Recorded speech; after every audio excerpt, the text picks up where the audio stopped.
So this is Tim. You know me. And we're going to be talking 90s comic book characters that were promoted big in the 90s and they never succeeded. They made a ton of different stuff. There was a lot of comic characters, Marvel, DC. You know, I read majority of my comics in the 90s, so I saw a lot of characters that I liked and they never went anywhere. That's what we're going to be talking about today, is those 90s comic characters. I picked some, he picked some. We're going to kind of go back and forth. So, Tim, if you want to, you go ahead and say your first character, and we'll go from there.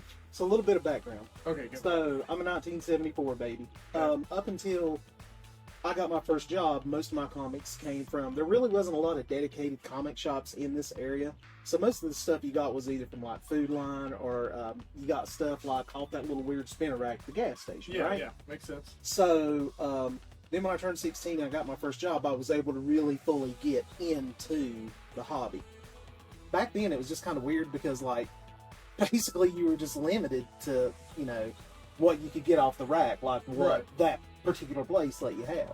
So there was probably a lot of good stuff that I missed out on. So getting into it, my favorite, you didn't really set up any kind of...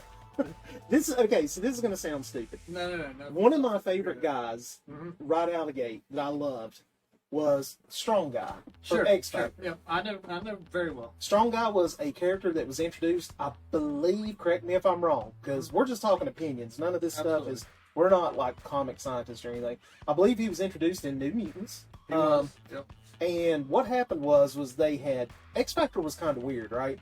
So they had took the original X-Men team and they had turned them into mutant hunting people, right? Like they were just trying to game the system, like, let's not kill the mutants, let's go hunt them down.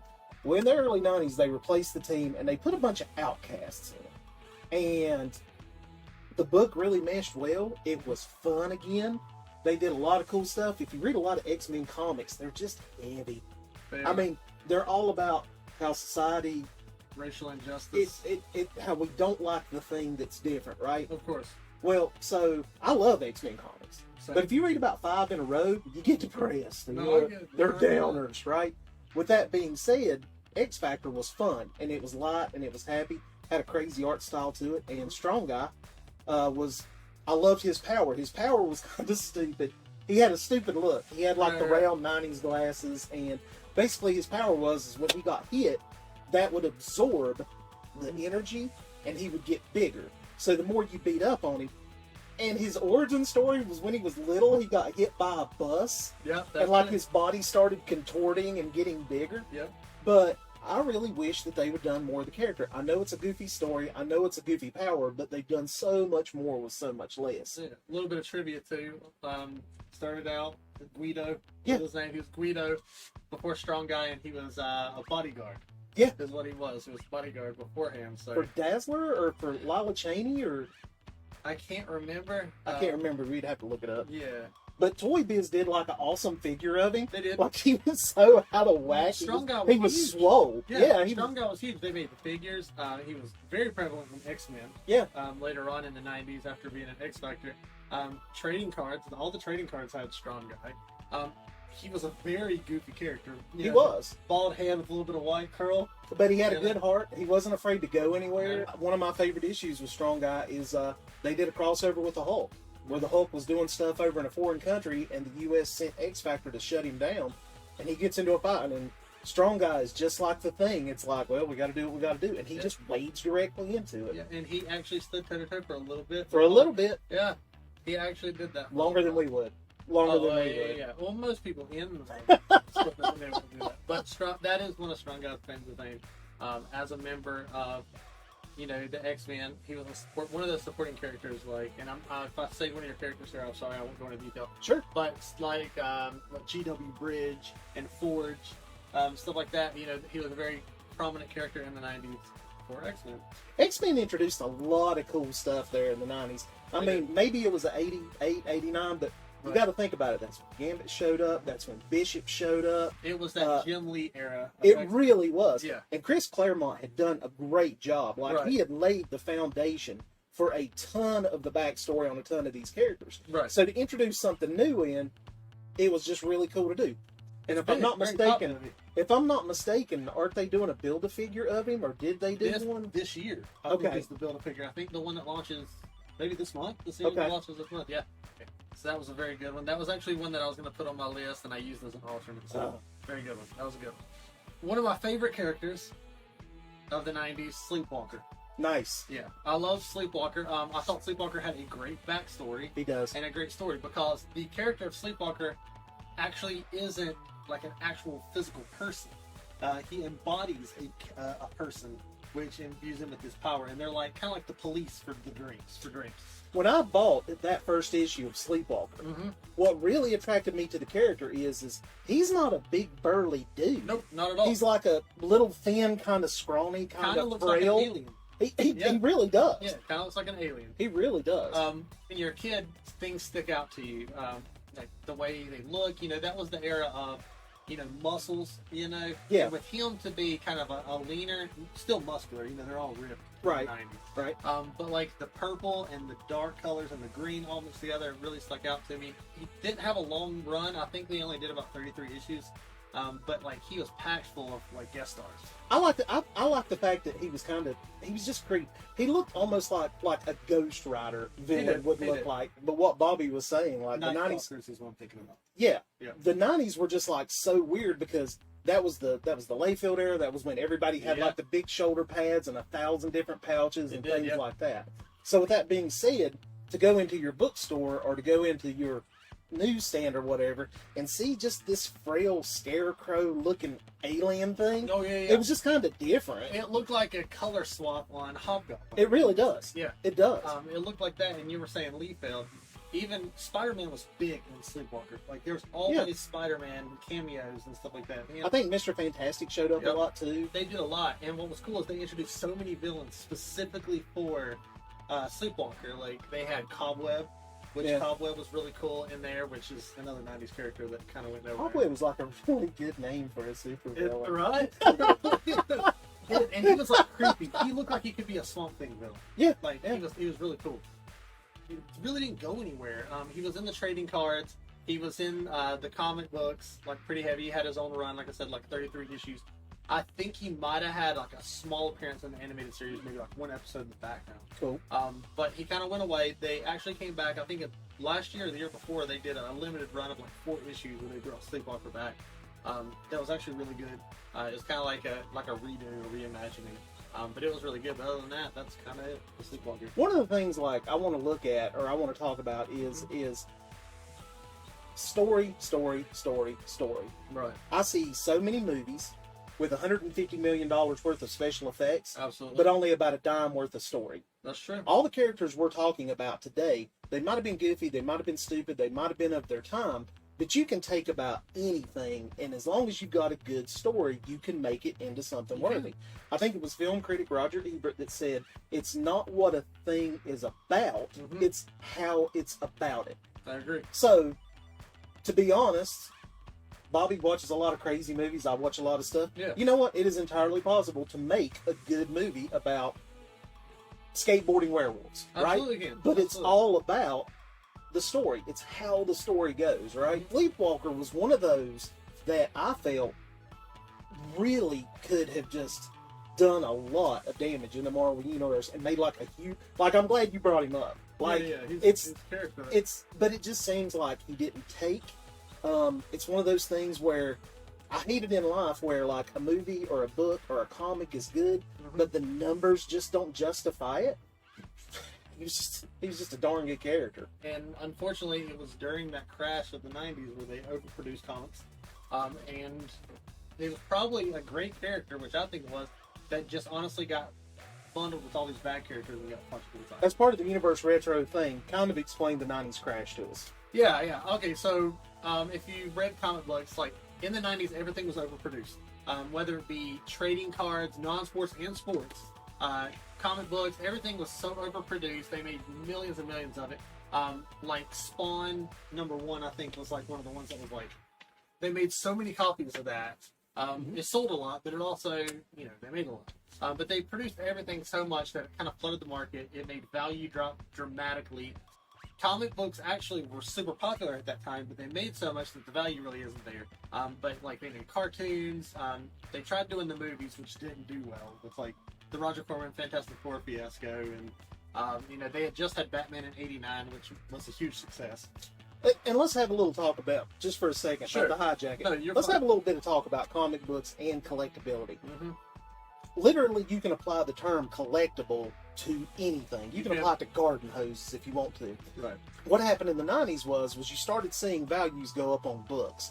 Now, the reason that you saw value go up on books was because the first appearance of Superman, people didn't know that was going to be collectible. They lined cat boxes with it. They wrapped Christmas presents with it. Mm-hmm. So you get to the stage where people want to revisit their childhood, and there's just not enough of it there. The death of Superman. They had printed so many copies that there was like one for every 3 people in San Francisco. Yep, I believe it. And I mean, it wasn't. And everybody had it. Everybody bought one to open. And I was buying comics at that time when Superman died. I was, spoiler alert, he got better. But anyway, I remember I was buying comic books from this gentleman up in Lenore. He just told all his subscribers, "Oh, you want to buy 5 or 6 books of this? You want to buy 5 or this is what you're going to be able to pay a car with." Now, the problem with it was A, like Bobby said, everybody bought multiple copies. Absolutely. B, the national media went huge with it. They did. And the public outcry was like, you can't kill Superman off. So, spoiler alert, he got better, right? Mm-hmm. I always thought, and I will go toe-to-toe with anybody that says this, I always thought the DC Universe would be a lot more interesting if they had left him dead. It could have, but then again, like obviously we're 10 years apart on age, right. So you were at a different point. In the 90s, that's kind of like where I got into Superman. When I saw like the death of Superman and then the spin-off, like with the 4 Superman that came off of it. Right. That was so huge to me because I remember seeing the gatefold covers, of each individual. So that was big. But the thing is, I do agree with you on the extent of that's not long-term. Yeah. They can't run long-term with that. Because Superman is just that Deus Ex Machina, like that just happens. And he just turns the tide of battle. I always thought the DC Universe, if we would have left that godlike figure out of it and just had people try to figure it out, it would have been interesting. But of course, people say the American flag and apple pie and baseball. I literally would throw Superman in with that. That is such an icon, that S on his chest. It transcends comics. It really does. Comics, when you see Superman on NFL football. Right. You see it on everything. Shaq. Right. Shaq has a tattoo of the Superman. What, doesn't he have the Superman Ferrari or whatever that they gave him for steel? Still. But anyway, there was a lot of crazy stuff going on. There was. I always thought it would be better if they would have left him dead, but you can say that about a lot of comic characters. That's one of the wonderful thing about comics is nobody's truly dead. Like, it kind of gives you hope that you're going to move on to something else. Even if you get to a point where you can't back yourself out of a corner, there's always a reimagining. There is. Or restructuring. The comics crash, it happened. There was just way too much stuff getting flooded out. Yeah. And that went to really bad ideas being greenlit. A lot of bad ideas being greenlit. The success of Image Comics coming spun out into a lot of good companies and a lot of really bad short-term companies. Yeah. Here's the thing about Marvel and DC. They do good work, but then you've got somebody like Stan Lee that's just like, hey, heroes, this is going to be the best thing ever. But at the same time, you've got the good stories to back it up. There was excess. A lot of stuff was made in the 90s. But if you don't have that basis to back it up, it doesn't work. That's true. All right, so that was Sleepwalker. All right, so my next one is, I'm a huge Garth Dennis fan. Okay. And you might know Garth Dennis from a little show they did a couple years ago called Preacher. So he did this comic book named Preacher. It had 66 issues. Mm-hmm. He was able to finish that story. And he did a full arc on it. They did some offshoots. And here you go, 20 years later, they had made a show about it. Yeah. I don't know how popular it was or what have you, but the show it got 3 seasons, I believe. And Seth Rogen produced it. Right. Yeah. So with that being said, Garth Dennis is one of my favorite writers, and I'll pick up about any book that he does. He did like a Weird World Tales. Right now, he loves. World Tales, huh? Yeah, he does like weird. He loves military stuff. Right. So actually, he does World of Tanks, which, believe it or not, is a comic book. The Game World Tanks. Yeah, Didn't know he that. does a series on that. Okay. Anyway, he made up a character in the 90s Mm-hmm. called Hitman. Okay. And it was about this guy who was a, believe it or not, he was an Iraqi war veteran. He was special forces. But it's so nonsensical. He gets bit by a demon.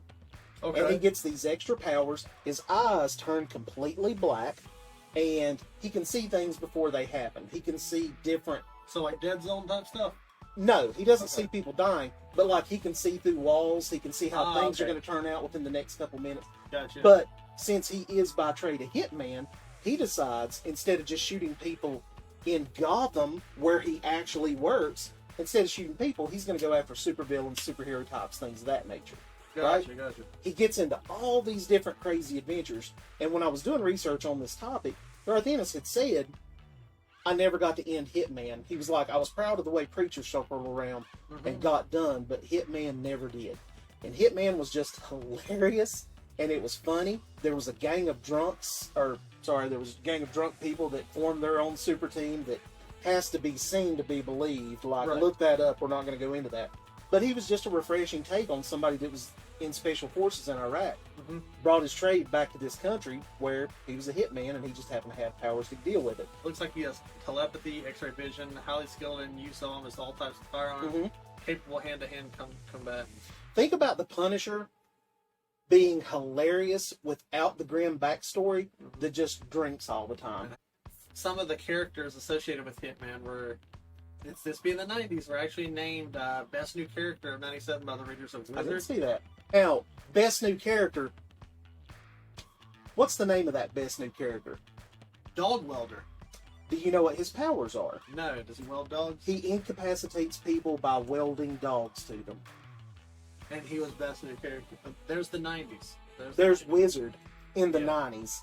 Speaking of Wizard, if you don't know Wizard, Wizard That's was a book which told you which books to get, which Yeah. I think kind of hurt the comic. 90s. The only good thing to me that came out of Wizard Comics was they had a thing called Twisted Toy Fair Theater, where they would do like skits with toys, which is kind of what it was like, a printed version of Robot Chicken, if you're familiar Yeah. with that. Money. Right. Wizard was really weird because it would be like, this is the hot new comic that everybody needs to be picking up. Yeah. And then they would have like weird sections of, hey, who would win in a fight between, the Hulk and Stephen Hawking, or like some Yeah. weird nonsense. But I could go grab that magazine. It come out with most of them come with a fold-out They poster. did. Most of them came with like 2 trading cards. They did. And as a kid, I would have been probably about 12 years old, 10 Yeah. years old. Man, I had most of my wall lined with Wizard posters. You Yeah, know? it was very. I think the internet just put it down. It did. Magazines. Message boards, just Yeah. put down Wizard. 'Cause It's I didn't even know about that it's one. ridiculous and it's hilarious, Right. and you need to pick it up. There you go. All right, cool. That's a good one. Like I said, I haven't even thought about that one. So. I'll dig up some old issues and get them to you. They're great. Okay, cool. Yeah, I Yep. want to check it out. The next one I'm going to pick is Strife. Strife is a good character. He was huge in the 90s. Yep. The Executioner song, how many issues of Executioner song was there? So Executioner Song was really awesome. For those of you who don't know what Executioner Song is, Mhm. it started out with an assassination. They shoot Professor X in the head Mhm. at a park gathering. And the X teams, X-Force, X-Men, Uncanny X-Men, they all band together to go after the person who did it. It was one of those things, it was one of the huge crossover mutant events Yep. that they love to do. So each issue came polybag. It Yep. had a trading card with it. And it was Strife's Strike Files. Yeah. Was the cards. I was one of those that mistakenly thought that, hey, in 20 years this will pay for my house, so I need to get a polybag version and I need to get one to open and read. Yep. Executioner Song with Strife, it was a really, really interesting thing. It has one of my favorite comics in it. It was a comic with X Factor. And there's literally a scene where Cable and Wolverine and Bishop, they're sitting around smoking cigars, and one of them goes, yeah, I'm bored. Let's go. And then Cable's just like, we're gone. And he's got his finger on the teleporter the whole time they hit it. And so by the time the X teams get there, those 3 guys have cleared out like a ton of the station that they're assaulting. hilarious. Speaking of Cable, Strife is actually a clone of Cable. Right. He was a clone of Cable. We were talking about Liefeld earlier, who also did Deadpool, which a lot of you guys would know. He actually made Strife, created him prior to Deadpool. New Mutants number 86 in 1990 was his first appearance. It kind of went from Magneto, and then they went to Apocalypse being the next big bad, and then it went to Strife. And I feel like they've kind of dropped the ball on Strife. He actually appeared as the main villain of the 2018-2019 run of X-Force, but that's it. So he went a good over 20 years. They introduced these awesome characters, but if you don't give them that push, they kind of fade into obscurity, and then you have a writer that's just like, you know what they haven't done anything with in a while? Let's pull Strife back into the fold. Yep, and down here, my people at Toy Biz, how many X-Men figures did they make? 9,000? A million. Once again, oversaturated, and that's what Toy Biz is. They didn't go ridiculous with it like Kenner did with Star Wars, where, hey, there's a guy in the background serving drinks, let's make a figure of him. They made a lot of characters that you liked them in, the strong guy character. Oh man, they had that Gambit figure that was awesome. They had a Banshee figure that actually had a whistle in the back where you had to blow. I remember being like I was 20 years old, and I was looking at the Toy Biz figures. That's a big difference. It was 20 years old. Well, 18 to 20. Sorry, okay. I can't remember which one, but I was looking at it and I was like, why would Toy Biz put out an action figure of Weapon X? Yeah. That is like the most adult action figure. Like, if you know what he went through. So, Strife was really cool. I enjoyed Strife. They pushed him hard, and he just disappeared. Absolutely. He had those nice shoulder pads. Yeah. Excellent design, though. Just the body armor, just a big, imposing dude. And when you think about he's the Dark Mirror version of Cable. He is, yeah. All right, cool. So that was Strife. So what's your next one? My third one is Tim Drake. Okay. So, Tim Drake, now, there's a couple different things going on with these 90s characters, right? Tim Drake was a very interesting choice. Tim Drake, whether you know it or not, he was the third Robin. So what happened was DC had Dick Grayson, who was insanely popular with people. But Dick Grayson had been around for 30 years, and they decided to grow Dick Grayson up a little bit. So they sent him off. That whole, like... Denny O'Neil, taking over. Exactly. So what they did was they sent Dick Grayson off to college, and then Dick Grayson went on to do bigger and better things as Nightwing. He is the detective/leader of the Teen Titans. So they replaced him with another guy named Jason Todd, who was not very popular with people. A very snotty, brash, stuff. He had a huge chip on his shoulder. He would just rush into danger. DC ran this thing to where they were going to kill off Robin. He had got to the point where he was just that unpopular. Well, they voted to kill him or not to kill him. So, so they're in the late 80s. The editor of DC Comics, he had two different comics in his desk. What you did was, me and my dad actually did it. We called in to save him because we could not see a Batman without Robin. And then you get Jason Todd. And Batman actually caught him when he was stealing the tires off the Batmobile. I believe you're right. So he found out, hey, this kid doesn't have a home, so he took him in. Wasn't a popular character. So what they did in 1989, this might be 89, so it might be out of your wheelhouse, but it's close enough. It's close. 88, 89. August 89 is the first appearance. So what happened was there was a kid who had went to the circus with his family, and they had seen the Flying Graysons, which was Dick Grayson and his parents. And he remembered Dick Grayson doing this particular flip from trapeze to trapeze. Well, he was watching the news with his parents one night, and he saw this acrobat do this flip, which I think was either 4 or 5 complete rotations in the air. And he thought back to the time where the circus announcer said there was only one person in the world that can do this, is that's Dick Grayson. So this 11, 12-year-old kid, based on just something he remembered from when he was like 5 or 6, started doing detective work. And I remember him saying in the comics, once you proceed with the knowledge that Bruce Wayne is Batman and Dick Grayson was Robin, you can go to the library. They used to have these things called libraries before phones, where you just had to go look up all your information, all your clippings, and all that stuff. You know what I'm talking about. You know what I'm talking about, right? So he went and he completely found out that, hey, he found out Bruce Wayne's secret, which is that he's Batman. So he kind of moved his way into being Batman. He kind of detected his way into being Batman. So with that being said, Batman took him up under his wing. Alfred was glad to have him back. It brought like a little sense of relativity. And it was really interesting because Batman sent him, instead of training him like he did with Dick Grayson, instead of training him like he did with Jason Todd, in his limited series, Robin went to all these different places on Earth, and he found out all these different things. He had all these different teachers that Batman had. And so he came back. He's an expert with computers. He's smart as a whip. When do you turn him into the next Nightwing? When do you like push him out and turn him into an adult? Because there's a ton of different Robins. There's a ton of different Robin substitutes. And I really think that as a character, Tim Drake deserves more spotlight. Yeah, it wasn't campy. I do like that you included it on this because literally the creation of this Robin was a gimmick. Yeah.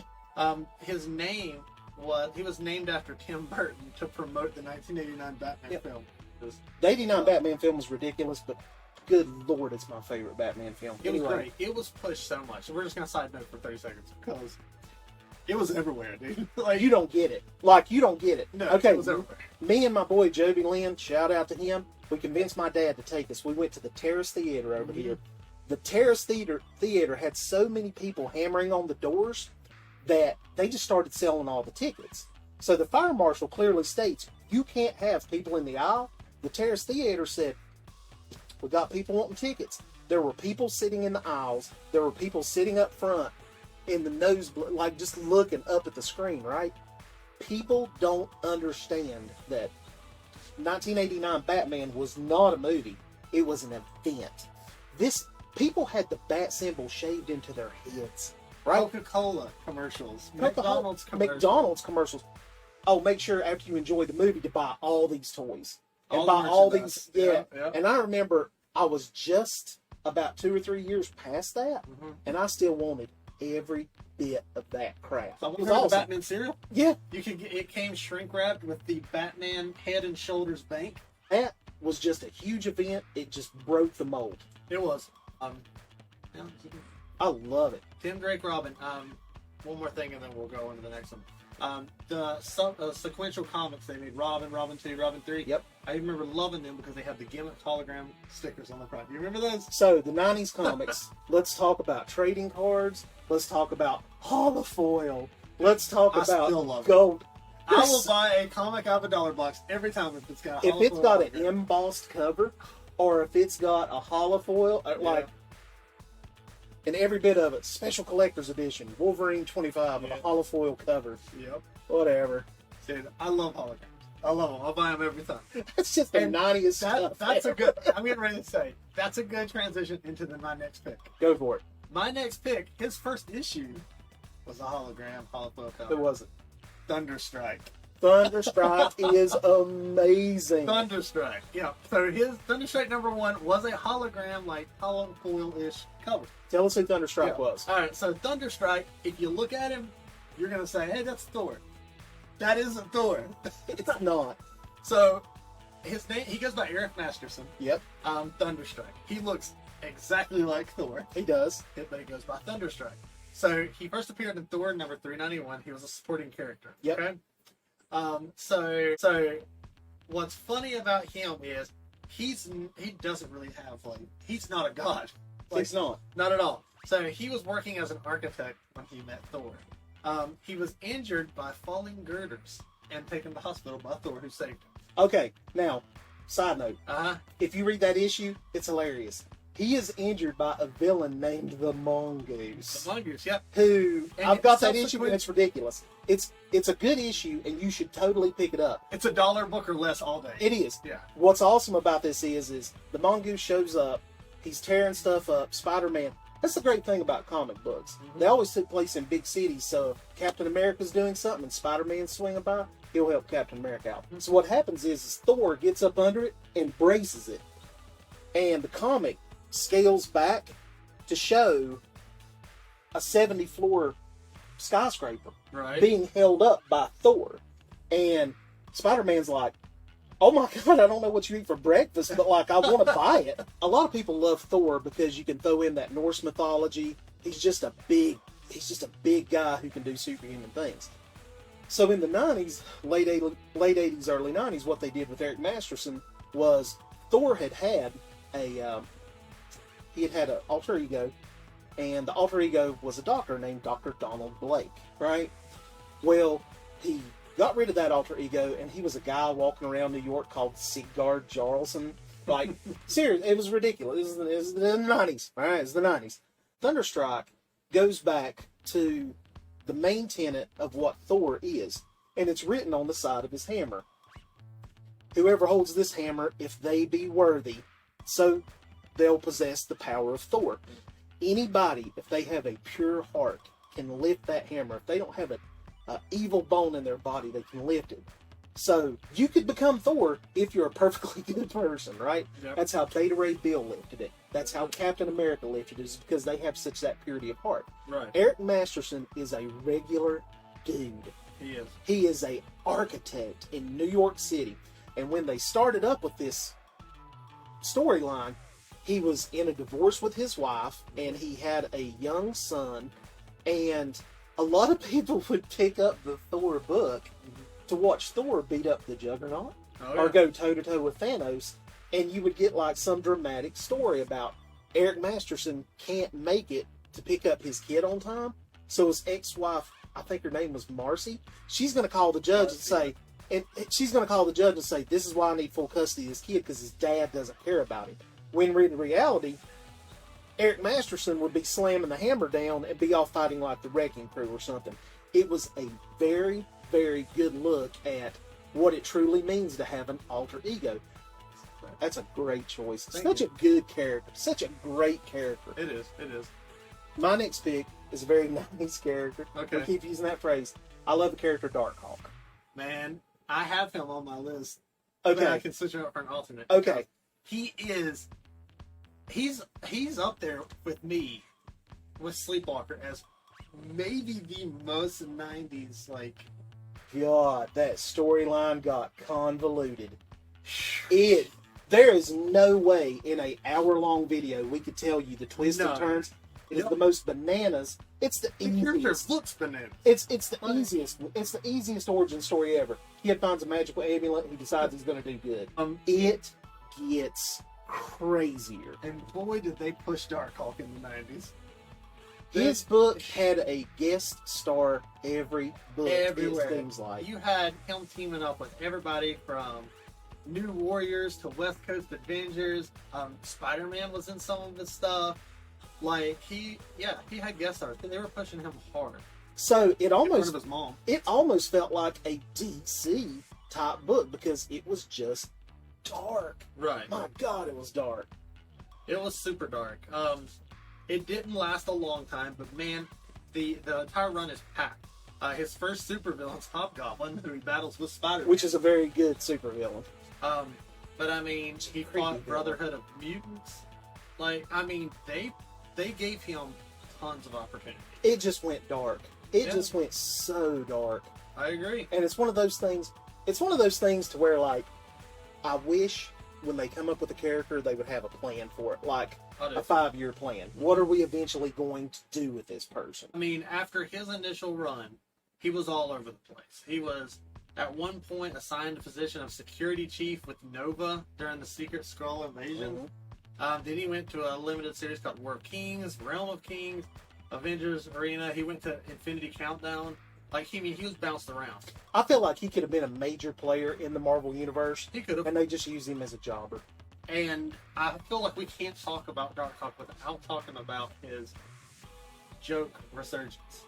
Yeah. We have to talk about it. You have to talk about it. So, what I mean by that is, and please correct me if I'm wrong because I just know the basics.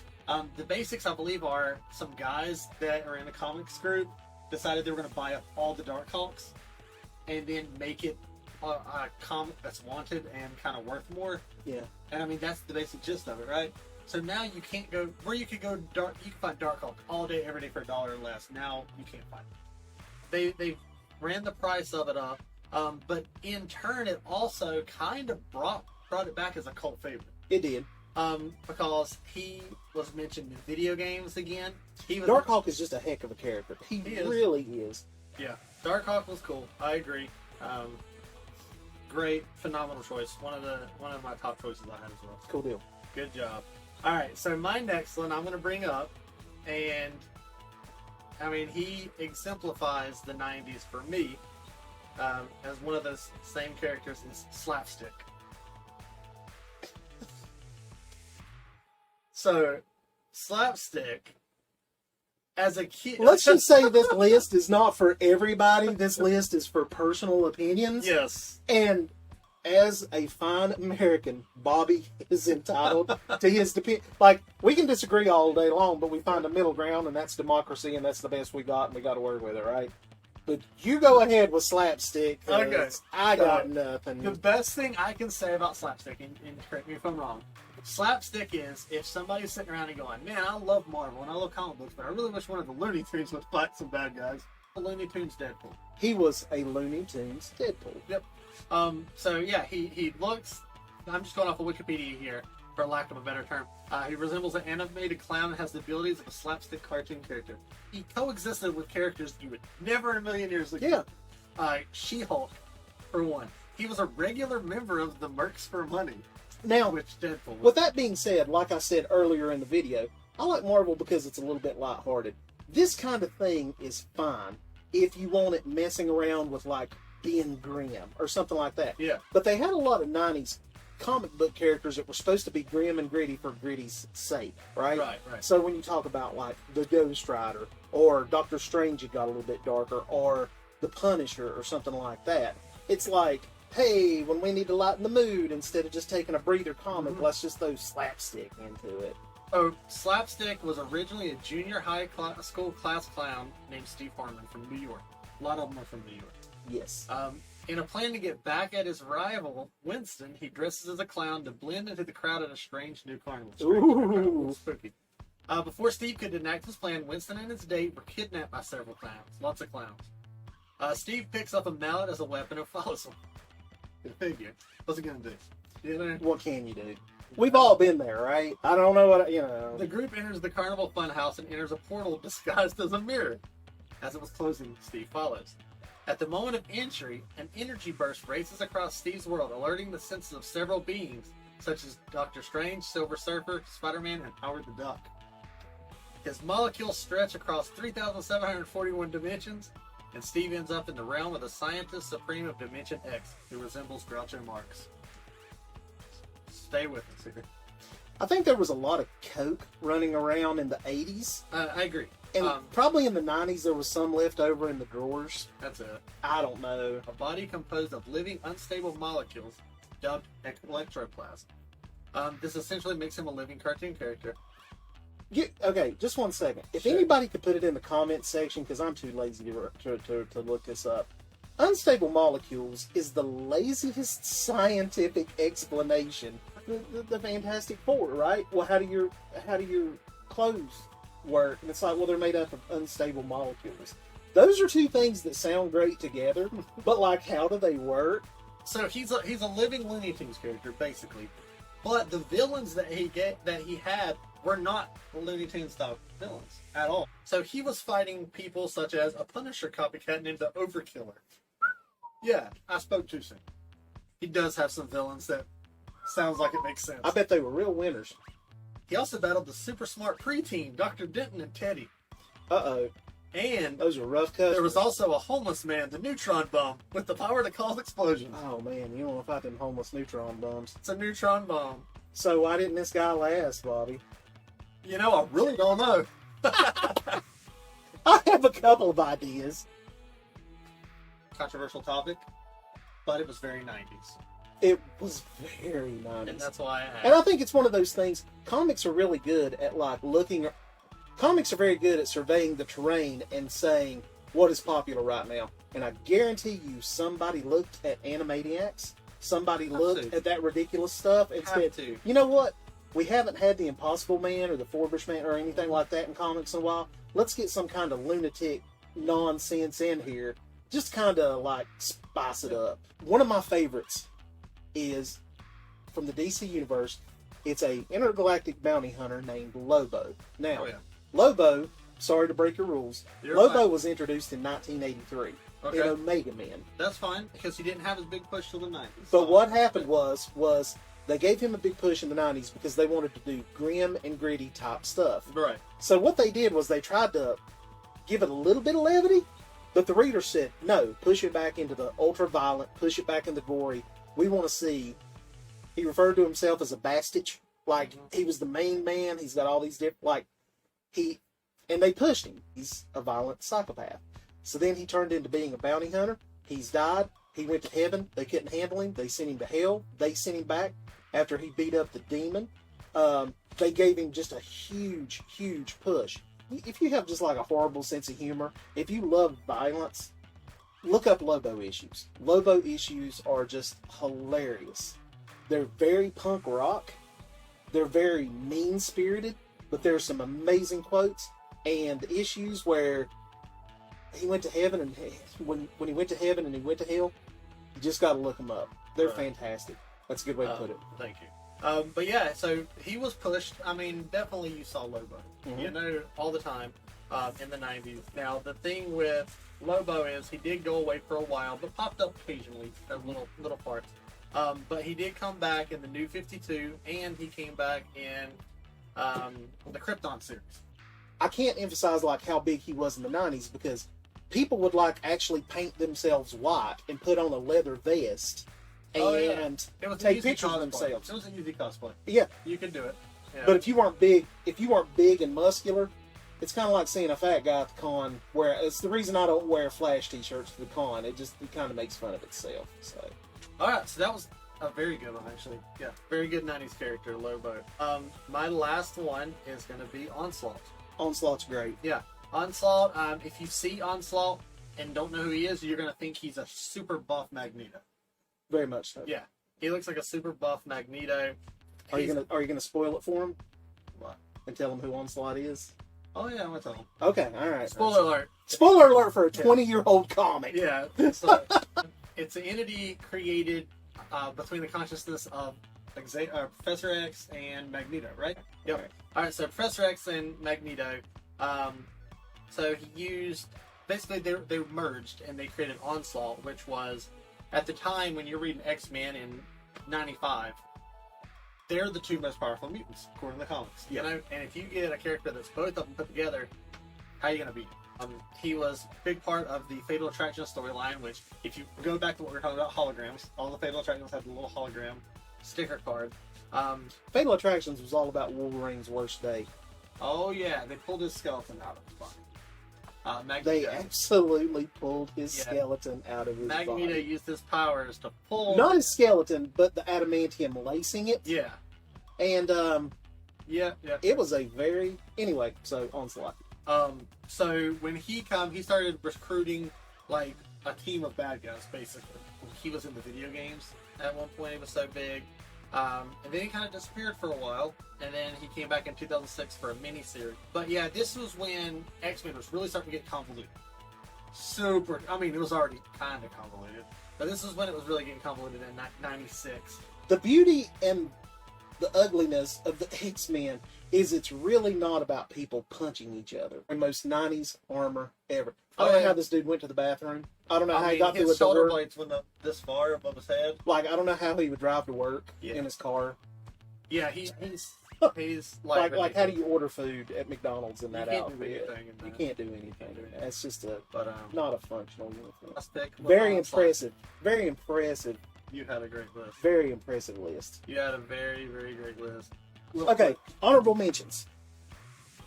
This character was introduced in the 40s, but what they did was they tried to revamp him in the 90s to kind of keep up with the current events of the day. Talking about Neymar the Submariner. Okay. Neymar had been an established character. He had fought the Avengers. He had been a member of the Avengers. He had been all over the place, right? He's one of the mainstays. He's one of the older Marvel characters. Well, even though Bobby said characters from the 90s, what they tried to do was they tried to reinvent Neymar in the 90s. Basically, he became a CEO of a company. He gathered up all the jewels from all the shipwrecks, right, in the world, which amounted to just billions of dollars. Set himself up as the CEO of a company, and he was going to fight environmentalist causes, or he was going to be for environmentalist causes. So to have a superhero say, "I'm not going to go punch stuff anymore," I'm going to attack the system from within. I thought that was very bold. I thought that was very daring. And it's one of the things now to where I would like to see them redo that. Sure. Other honorable mentions. Can't leave the 90s without talking about the New Warriors. I always thought the New Warriors were amazing. Right. Ridiculous. They were introduced in Thor. Their first fight was against the Juggernaut. Yeah. How do you get bigger than fighting against the Juggernaut with Thor? Once again, I've never understood why they didn't win with the New Warriors, because they dang sure pushed the Teen Titans. I do not understand why they just didn't do more with that. Last person, or the last thing that I want to mention for my pick, I know it's ridiculous, but I really like the new Fantastic Four. Okay. The Fantastic Four got shunted away, so you had to have 4 heroes take their place, and it was Spider-Man, Ghost Rider, the Hulk, and Wolverine. Interesting team up, and those were the big guys at the time. It's just how long could it last? Like, if you see the Avengers list of characters, there's just a ton of people in it. And believe it or not, if you see it with the Fantastic Four, it's the same thing. And they do list those 4 people being in with it. I just got 2. I'll talk fast. I said a minute ago, Night Watch. Night Watch was very much Marvel's reaction to Spawn. You know, they tried their best, but they couldn't be Spawn. Mm-hmm. Spawn ultimately killed them. But it was very 90s. Second one, NFL Super Pro. Yeah. They did a good push at the first. They had Spider-Man in the first issue. We're going to agree to disagree that you're right. He was extremely... How do you fight people with the power of football? I think NFL came to him and said, "Here's a truckload of money. Make a superhero." Oh, you know, Logo. Stan Lee cashed that check. Oh, without a doubt. And they're like, "Wait, there's Spider-Man in there. People love Spider-Man." Oh, Captain America. So, yeah. But yeah, that was my last NFL two. Super Pro. NFL Super Pro. That's definitely a product. One of the things they did introduce in the 90s that they don't need to bring back is Superman's mullet. We're going to disagree on I'll that. disagree because I love it. One thing they definitely should bring back is polybags with posters and trading cards. I want them again.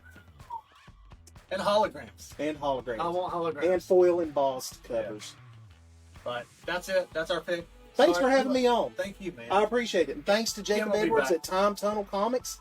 Come down here, see him, Spencer, for all your comic book needs. Come down and say hey to Jeremy. They got a great place down here. They got a ton of dollar books that you can dig through, and you can find all these 90s guys that we mentioned. Everything we said, guaranteed you can with the exception of Don. Probably find a couple issues of You might. You got to dig for it, but as with all good things, you got to work a little harder for it. But come down here and see them. Yep. See you guys. Take care.